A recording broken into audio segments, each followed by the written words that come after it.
Olá, gente. Eu sou a Lúcia Lima e esse é mais um vídeo do nosso canal.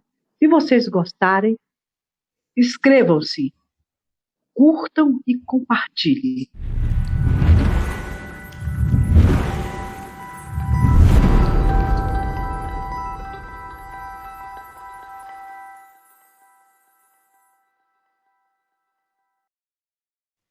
Bom, gente, hoje nós estamos aqui com a companheira Liege, que tem uma longa história de luta contra a violência das mulheres.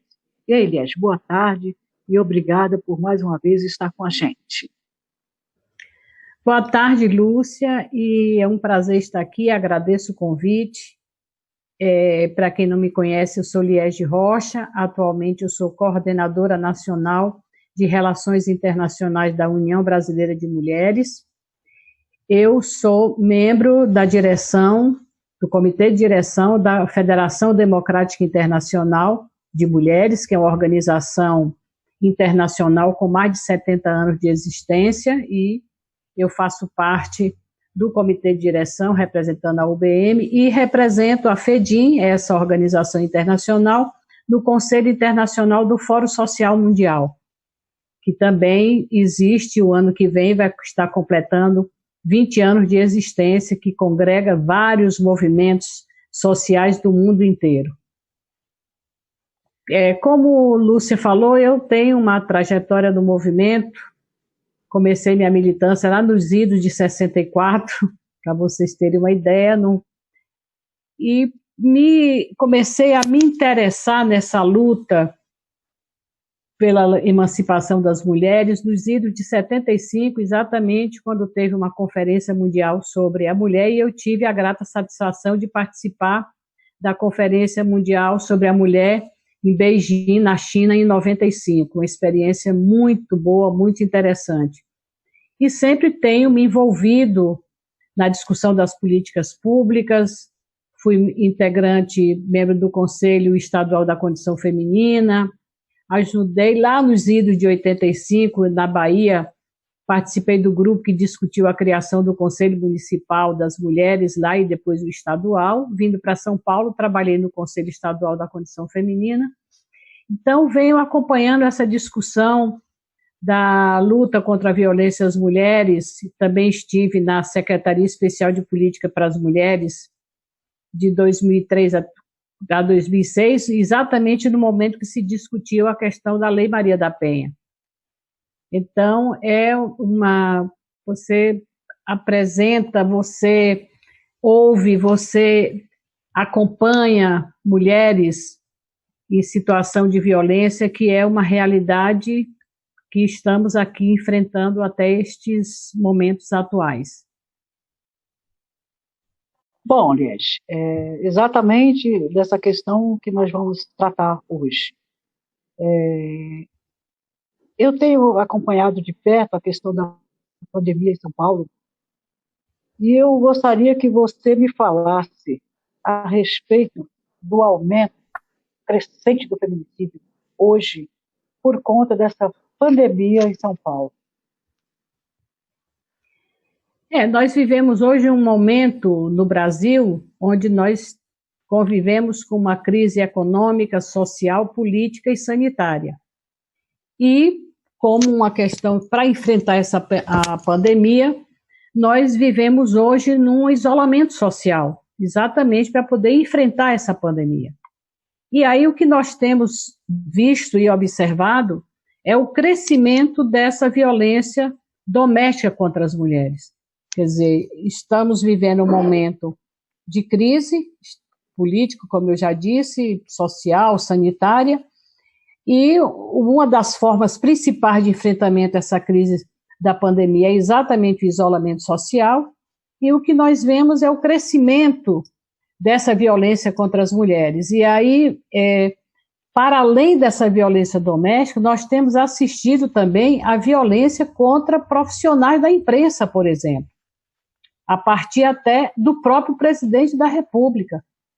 Nós vemos jornalistas serem atacadas, nós vemos profissionais da imprensa levarem bandeiradas. Como disse um companheiro, além da violência de levar uma bandeirada na cabeça, um desrespeito a um símbolo nacional que era a bandeira brasileira. Então, esse crescimento nos preocupa e já foram vistos alguns canais de como as mulheres procurarem sair dessa situação de violência, porque aí fica uma contradição muito grande, quer dizer, muitas vezes ela sofre a violência doméstica no momento de isolamento e que muitas vezes tem dificuldade de buscar os serviços disponíveis de atendimento, de assistência às mulheres em situação de violência. Então, essa é uma preocupação que nós temos hoje de como fazer com que essas mulheres denunciem a violência e procurem os canais de enfrentamento à violência contra a mulher. Então, esse é um momento que nós vivemos e que precisamos ter toda a solidariedade a essas mulheres, termos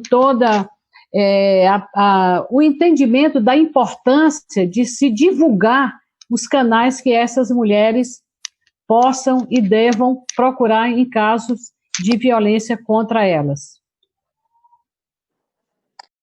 Bom, exatamente essa situação que nós estamos vivendo. Você coloca isso muito bem, e é por isso que eu vou te fazer uma nova pergunta aqui, também, até aproveitando o gancho, quando você fala do profissional que está sendo agredido.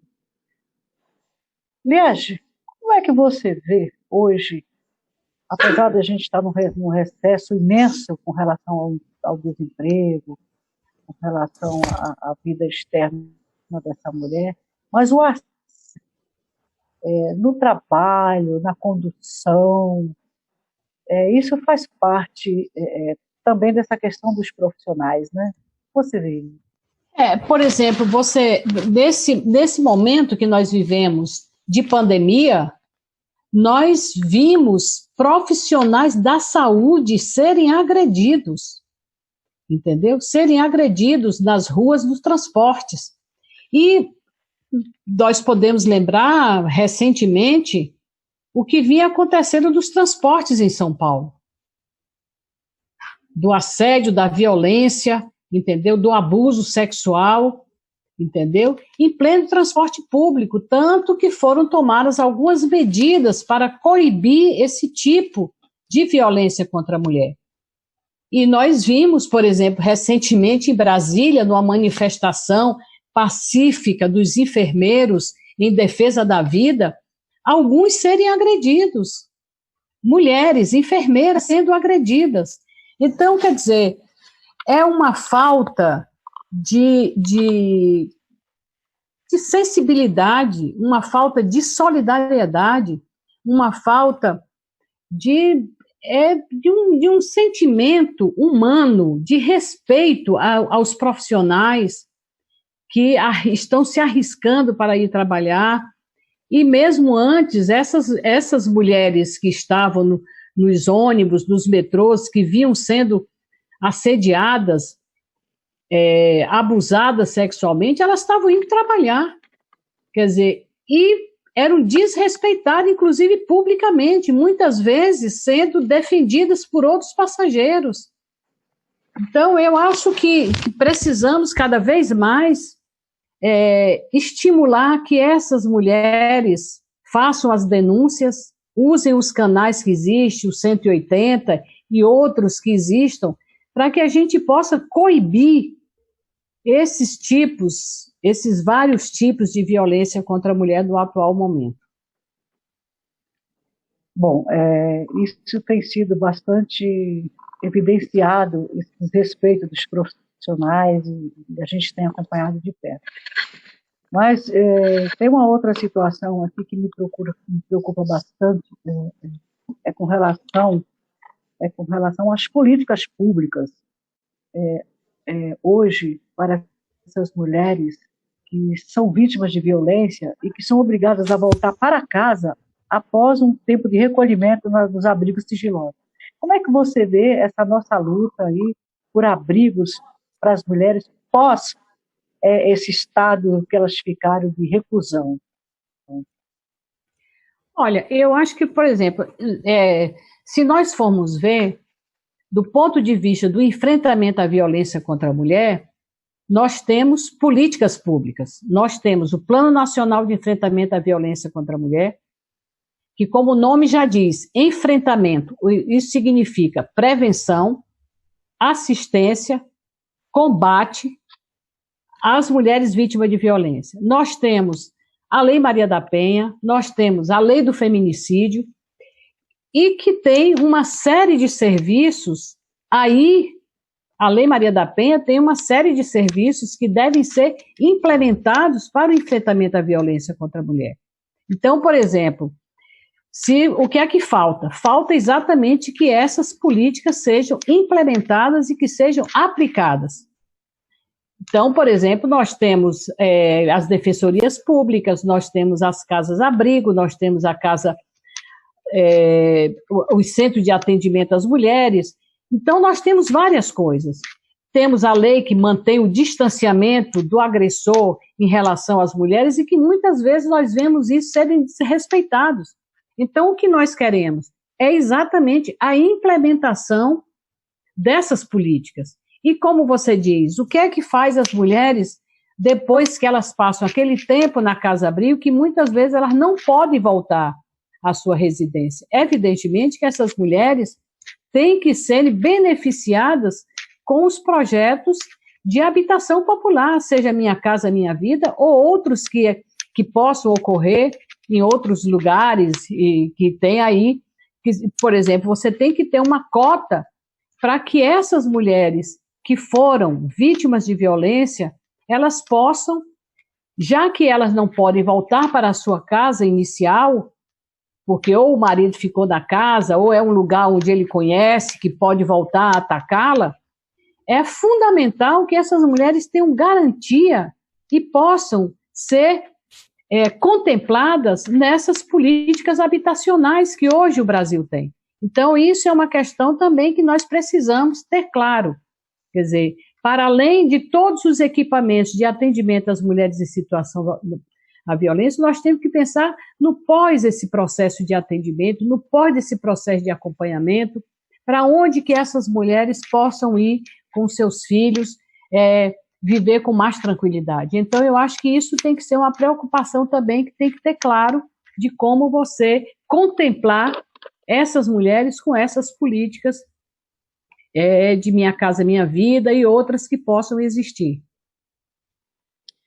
Então, eu ia te fazer uma pergunta, mas já foi contemplada com a sua resposta, porque eu ia perguntar para você o que você acha da medida protetiva. Você já respondeu que essa medida protetiva está aí, ela precisa ser melhor implementada, é isso mesmo. Bom, então, Liette, nessa sua caminhada, o que você tem para contar para a gente de vivência com essas mulheres? Olha, como eu estive na Coordenadoria da Mulher do Governo Erundina, onde a gente discutiu toda essa questão do enfrentamento à violência contra a mulher, na criação da Casa Eliane de Gramont, da Casa Abrigo Heleneira de Resende, e nós fizemos vários seminários, discussões, e a minha atuação também na UBM, eu acho que isso me fez uma pessoa com visibilidade, que muitas vezes as mulheres me procuravam para fazer denúncia de violência que vinham sofrendo. E nesse momento a gente tem que ter uma atitude de escuta, de ouvir, de ser solidária, para que você possa, inclusive, encaminhá-la aos serviços e ela se sentir segura, e ela se sentir confiante de que ela está indo no caminho certo.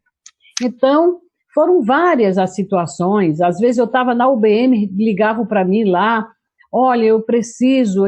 Então, você tem que ouvir, você tem que cuidar com carinho dessas mulheres, ser solidária, para que você possa dar tranquilidade a ela e que ela possa se sentir segura na denúncia dessa violência que ela está sofrendo. Porque se você vai já com uma atitude, e como eu já vivenciei em palestras que eu faço, às vezes nos bairros, às vezes em alguns lugares assim, e as mulheres dizem, mas se ela fica lá é porque ela gosta. Não gosta, ela não gosta. Mas muitas vezes ela está envolvida numa situação que ela fica, como que eu vou denunciar o pai dos meus filhos? Como que eu vou ficar? Então a gente tem que ter solidariedade, ter paciência de ouvir essa mulher para que ela possa, inclusive, se sentir segura na denúncia, se sentir segura em procurar os serviços, para que ela possa ser acompanhada, para que ela possa, inclusive, recomeçar a sua vida num outro patamar, com sua autoestima elevada, com sua participação na vida com mais tranquilidade junto a seus filhos. Então, acho que isso é uma questão fundamental e eu tive várias ocasiões de ouvir, de encaminhar mulheres em situação de violência. Bom, é isso. Muito boa. Eu acho que o que nos torna diferente é essa solidariedade que nós trabalhamos com as mulheres. Sozinhas elas não vão chegar em quase lugar nenhum. Bom, aqui eu vou fazer mais uma pergunta para você. Qual seria a nossa saída depois de uma situação tão secular, para que pudéssemos reduzir a violência contra essas mulheres? Qual seria o caminho? Olha, eu penso o seguinte, nós temos que ter, de fato, políticas públicas que deem enfrentamento a essa violência contra a mulher. Eu me lembro que quando eu cheguei em São Paulo em 86, a primeira delegacia da mulher tinha sido criada em 85. E, naquele momento, houve um crescimento de denúncia de violência contra a mulher, porque as mulheres se sentiram protegidas com aquele serviço. Então, na medida em que nós avançamos nesses últimos períodos, com vários tipos de políticas públicas para as mulheres, agora o que é que falta? A implementação dessas políticas. E, cada vez mais, quer dizer, que os serviços funcionem, que elas possam, de fato, saber que vão ser acolhidas, que elas, de fato, possam saber que o serviço está funcionando. Então, essas políticas, elas precisam não só, como a gente sempre dizia na UBM, não basta ter na lei, precisa ter na vida. Então, é o seguinte, não basta estar lá no papel, está na lei, precisa estar na vida, precisa ser implementada, precisa ser dado visibilidade a esses serviços, aonde eles estão, aonde as mulheres encontram. Então, essa é uma coisa que precisa que seja dado caminho para essas mulheres, para onde elas possam estar indo ser atendidas, para onde elas sabem, olha, eu vou procurar e eu sei que eu vou ser atendida. Então, essa é uma questão fundamental. Bom, gente, essa é a verdadeira situação. É se sentir protegida na medida que procura seu serviço. É ser atendida, é ser respeitada, é isso mesmo.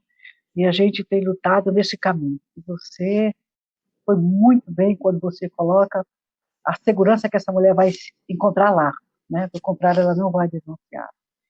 Agora, como a gente pode empoderar essa mulher para que ela consiga andar com as suas próprias pernas e se livrar de toda essa situação que lhe oprime, que lhe diminui, e que deixa você numa situação de não poder sair daquele quadrado onde ela sofre a vida toda? Qual seria a forma de empoderamento que a gente poderia criar para essa mulher? Olha, primeiro o seguinte, muitas dessas mulheres, às vezes, elas até têm o seu trabalho fora de casa e quando voltam, sofrem esse tipo de opressão. Eu acho que, por exemplo, para você elevar a autoestima dessas mulheres, eu acho que o atendimento, o acompanhamento é fundamental. A outra questão fundamental é a solidariedade. Você, por exemplo, ela se sentir apoiada por uma amiga, por uma colega de trabalho, por uma profissional, entendeu? Pela família. Porque, por exemplo, se ela não tem o acolhimento, o apoio e a solidariedade da família, que é o primeiro espaço de convivência dela, quer dizer, como é que ela vai ganhar uma autoestima? Como é que ela vai se sentir segura de enfrentar os desafios que a vida lhe apresenta? Então, essa é uma questão fundamental do ponto de vista de você empoderar essas mulheres, é você fazer com que ela reconquiste sua autoestima, que ela tenha confiança no seu potencial. Isso é uma questão fundamental. Quer dizer, como que ela vai sair daquela situação de envolvimento de violência contra ela, se ela não tem um apoio, se ela não vê, ela primeiro precisa ganhar esta confiança, essa autoestima de que faça com que ela enfrente a vida daqui para frente com segurança, vamos dizer assim, eu sou uma pessoa que tenho condições de ir à frente. Então, ela precisa desse apoio no seio familiar, no seio das suas amigas, dos seus colegas de trabalho, para que ela possa seguir em frente com a sua autoestima elevada, com a sua autoestima que lhe dê confiança de enfrentar os desafios que a vida lhe apresenta. Bom, Elias, aqui a gente vai encerrar, vou fazer a última pergunta para você. Eu acho que você foi brilhante nessa questão da resposta, da autoconfiança, porque se ela não encontrar alguém do lado, ela não vai. E você foi brilhante aí. Mas eu gostaria de fazer uma pergunta para você, que é: as mulheres deixam de denunciar porque elas têm medo de ser repreendidas dentro das instituições, que seria uma violência institucionalizada? Olha, claro que isso é uma realidade que muitas vezes chegaram até mim denúncia desse tipo, que a mulher vai... Porque, por exemplo, quando se criou a Delegacia de Defesa da Mulher, era exatamente porque antes ela só tinha o lugar para ir, era a delegacia comum. E o que é que acontecia? Via o delegado e dizia: mas você também com esse decote, o que é que você queria? Você estava o quê? Aí tudo bem, nós pensávamos que com a Delegacia de Defesa da Mulher, com delegadas, com outras mulheres atendendo, que isso fosse desaparecer, mas não desapareceu. Muitas vezes dizia: mas vinha cá, o que é que você fez? Entendeu? Você com esse vestidinho aí, o que é que você queria? Você queria o quê? Entendeu? Você tá no ônibus com esse decote, claro que o cara vai querer enfiar a mão. Oxente, você não pode se vestir como você quer? Você não pode se vestir como você se sente bem? Entendeu? Você vai para um serviço pensando ser acolhida e você é desrespeitada. Por exemplo, quando eu estava na Secretaria Especial de Política para as Mulheres, foi discutido, eu coordenava a área lá que tratava da questão da saúde da mulher, e nós fizemos um trabalho junto com o Ministério da Saúde, que estava discutindo a notificação compulsória de violência contra as mulheres, que era exatamente uma forma de você minimizar os atendimentos às mulheres em situação de violência, o desrespeito que muitas vezes elas sofriam nos postos de saúde, nos centros de saúde, porque a mulher ia num dia, o braço... Mas o que foi que aconteceu? Eu caí da escada. Na semana seguinte, ela chegava lá com o olho roxo. Não, eu bati no armário. E a notificação compulsória era exatamente para o profissional de saúde buscar com tranquilidade, com solidariedade, com atenção, para que a mulher se sentisse segura e denunciar aquela violência que ela estava sentindo, que ela estava sofrendo. Então, por exemplo, em vez de dizer: mas o que foi isso? O que é que você andou fazendo? Não, mas vem cá, o que foi isso? Foi mesmo a queda da escada? Porque era uma forma também de você ouvir as mulheres que procuravam os postos de saúde, dar uma atenção e não culpabilizá-la, e não penalizá-la. Quer dizer, ela sofre uma violência em casa e sofre outra violência nos serviços, onde ela vai procurar um apoio, uma assistência. Então, na medida, aí ela não volta mais lá. Então, nós temos aqui também ter toda essa... Eu me lembro que teve um período que eu estava na secretaria que houve todo um treinamento para as delegacias. Isso parou. Será que... Como?